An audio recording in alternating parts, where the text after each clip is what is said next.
munsi nkuko nariko ndabivuga ni umunsi udasanzwe ntituzoze turawufata nk'umunsi usanzwe kuko hariho intara bino batabikora cyo ndabizi hariho intara bibagora kugira ngo bashobore kuba bicaye nk'uku twebwe ngira ngo tubaye nko mu ba mbere tariki 11 z'ukwezi kwa mbere turi mu ba mbere bakoze ibintu nk'ibi ni kubera ko tuba tubifise ku muzirikanyi tuba dusanzwe tubyizi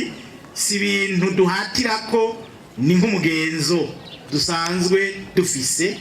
no kuvuga iyo tugize umunsi mukuru wa mbere nk'uyu tugize wa 2020 tuba twiteguye dutanguye gutegura uzokurikira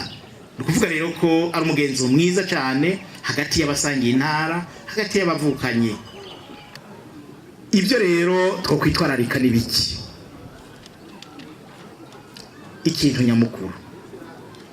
ikintu nyamukuru jewe namamvuga muri intara nukubandanya dushize hamwe icyo ni ikintu gikomeye cyane kubandanya dushize hamwe bavukanye mu ntara kuko tudashize hamwe ntacyo tuzoshikako nta na kimwe ibintu by'inzankano by'inzigo byo kwinubana tubishire ku ruhande tubanaye dushize hamwe turi mu migambwe itandukanye turi mu madini atandukanye mugabo ikintu duhurirako ni intara waba uri muri uyu mugambwe cyangwa uriya waba uri muri iri dini cyangwa iriya waba uri muri ubu bwoko cyangwa buriya waba ufise amafaranga cyangwa utayafise icyo duhurirako twese ni iyi ntara ibyo rero twame tubifise ku muzirikanyi twame tubizi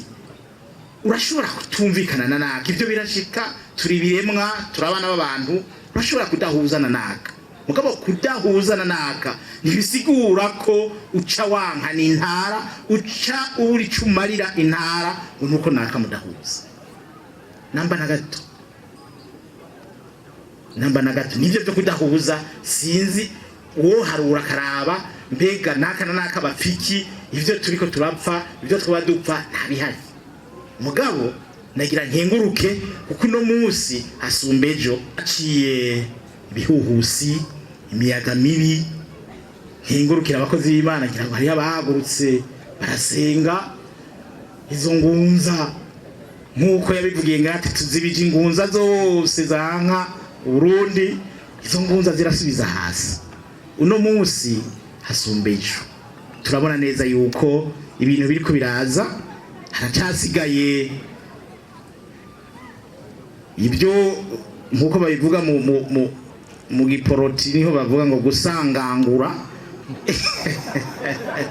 hari ibyo gusangangura bikavamwo mugabo ubundi turabona neza yuko ibintu biriko bigenda neza